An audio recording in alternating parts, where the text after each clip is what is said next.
Welcome back again to our YouTube channel. Today's video is about Adenum Desert Rose. Yung ating kinat noon, cut-top, at yung ating mga propagate, at yung ating itinaas natin, nilift up natin yung codex. Ayan, yan. Kaya updating natin to, i-update. Ngayon, ang sinasabi ko sa inyo, yung una, kasi tatlo yan na pinagbabawasan ko. Yung una, katulad nito, ito 2 months nang mahigit. Kaya ang akala ko dito, baka ito ay hindi na mabubuhay. Kasi nawala yung mga dahon, pero nakita ko ngayon, mayroon siyang lumabas na talbos. Ayan. Tuyo siya kasi hindi ko madalas diligan dahil sa nagmamasi ito. Yun, ito pinutol natin dito. Ngayon, yung pinagputulan natin, marami ng dahon. Dalawa itong pinutol natin. Ito dalawa to, kaya lang nagmasi yung kanyang kasama. Pero ito, kaya hinihipo ko kung nagmamasi siya o hindi. Kasi, nagkaroon ng dahon, nawala ang dahon, naging yellow. Tapos ito, nagkaroon ng talbos. Ngayon, ang inaano ko, hindi naman siya nagmasi. Okay naman siya. Ibig sabihin, baka nagkaugat na. Kasi itong dalawang to, iba ang pagkagawa ko. Yung pagkatanim ko, hindi direct mismo dyan sa soil na yan. Kung hindi, yung soil, yung pot, nilagyan ko ng soil, nilagyan ko ng plastic, hard plastic yan Tapos, inilagay ko ito, and then, nilagyan ko siya ng soil ulit. Kaya nga yan, umuuga-uga pa siya. Pero, ang nakita ko, lumalaban kasi maganda na buhay siya, di ba? Meron siyang talbos, nakita nyo, bago yung mga talbos niya. So, sabi ko, baka ito ay okay na rin. Yan. Ngayon, ngayon, itong isa naman, ito, kagaya nitong isa, parang 3 weeks na, ganon. Ayan. Ito, kasi, kinuha natin siya dito. Ayan.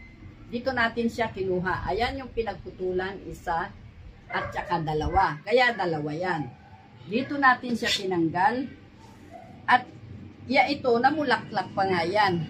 So, ang nangyari dito, nawala yung mga dahon niya dyan, pero nagkatalbos siya ng kulay violet. Ibig sabihin, ay medyo nagtalbos na ng iba. Ngayon, nakita nyo ito? Lagay natin doon para makita nyo maigi ito. At ito, ang pagkatanim ko dito, kinat ko siya, and then direct dito sa pot. Wala nang ibang akong nilagay-lagay sa loob. Tinignan ko lang kung alin ang mas maganda dun sa unang ginawa ko. Inartihan ko lang, pero kasi napakahirap niyan. Kasi ang dami mo pang ilalagay sa loob. Hindi katulad nito, direct sa soil kaagad. Ayan direct sa soil yan. Wala akong nilagay na arte sa ilalim yan. Nakita nyo?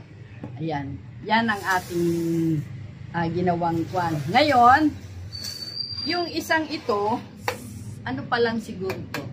Mag 2 weeks or 3 weeks. Pinutol ko ito doon. Ito yung markot ko na neglected. Ibig sabihin, matagal ko siyang minarkot, pero hindi ko kaagad siya kinat. Nawala na sa loob ko.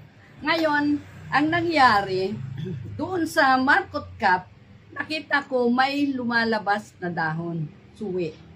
So, sabi ko siguro mayroon ng ugat, kaya ganon. Ang ginawa ko, pinutol ko na siya, kinat ko na, ayan meron na siyang, ayan di ba? Mayroon na siyang suwi. Kaya, di ba, maganda at naging successful ang mga ginawa natin ito. Yan, katulad niyan, maraming dahon yan, nalanta lahat yung dahon, nawala. Tapos, ayan, may bagong dahon. Yun ang nangyayari. Kaya, ayan. Kaya tayo, huwag tayong matakot gumawa ng mga eksperimento. Lalo na kung tungkol dun sa ganitong mga halaman. try natin ng itry lahat para makita natin kung ano yung maganda, kung totoo, tama, o anuman. Kasi siyempre pag nag-present tayo, kailangan talagang ginagawa natin yon. Katulad nito, kinat ko rito, itinanim ko dito. Pero nakita ko naman ngayon maganda. Ibig sabihin, successful yung cutting natin. Kaya yan, itong anong to, napakaganda kasi itinaas ang codex, tapos naging malago na siya. Yun, nakita nyo, naging malago. Lahat na nakakakita ang sabi, na bonsai siya. Kasi, kaya bonsai ang sinasabi, o nakalabas ang kanyang codex. Diba? Yun ang maganda na nakikita nila. Pero yung mga pinutol natin dyan, ito yan. Kaya, sana mabuhay lahat ito. Pwede akong mamigay kasi meron pa akong dalawa doon na ginawa. Dalawa yung doon. Tapos ito, apat ito. So, marami.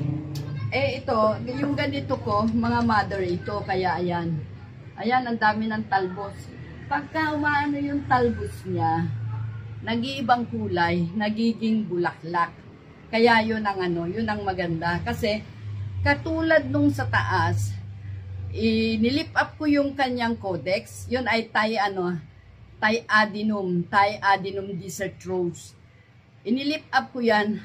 After ng month, may tumubo lang na ganyang kahaba na dahon na mulaklak dun sa dulo. Diba? Amazing yung mga ganun, diba? Nakakatuwa. Kasi pambihira natin na yan. Isa pa, hindi ko naman alam na pwedeng yung mga ganun. Trinay ko lang, sinubukan ko lang, in-experiment ko lang, pero naging successful, kaya ako natutuwa. Ngayon, kaya ako nag-share sa inyo ngayon, para yung mga ikinikwento ko nung nakaraan, nakikita nyo, totoo. Diba? Kasi minsan, yung mga ibang tao, hindi siyempre mag-i-interest. So, ano lang yan ganito lang yan. Pero, ang sa akin, gusto ko lang na ipaalam na pwede palang gawin ito, pwede palang dumami sa ganito, sa cutting, pwede pala natin iangat ang codex, diba? Kaya lahat, pwede nating experiment para makita natin kung talagang magiging maganda resulta. O yan, katulad nito, okay naman siya, pati yung mga niya, talbos niya, mayroong bago, diba? Yan yung sinasabi ko, ito rin, nakita nyo, mayroon na siya doon sa ilalim na tumubo. Kaya yung dalawang yun lang ang hindi ko, dahil bago na yung mga dahon nila, pero kasi, hindi, ibang klase pagkatanim ko niyan, hindi direct mismo sa soil. Meron pang pinatungan ako. Kaya yun. Pero pag yan ay nabuhay at maganda, ayan, di may sasabihin akong, uy, okay pala, maganda pala yung ganito, di ba? Di ba nakita nyo? Ngayon, kung nagustuhan nyo, please thumbs up, like and share, and please subscribe. Thank you and God bless. At shout out sa lahat ng aking mga subscriber, sa aking viewers. Thank you sa inyong lahat. Thank you dun sa mga sumusuporta sa akin. Maraming salamat sa inyo. Sana walang iwanan. Samahan nyo pa rin ako. Thank you so much. God bless you all. Bye!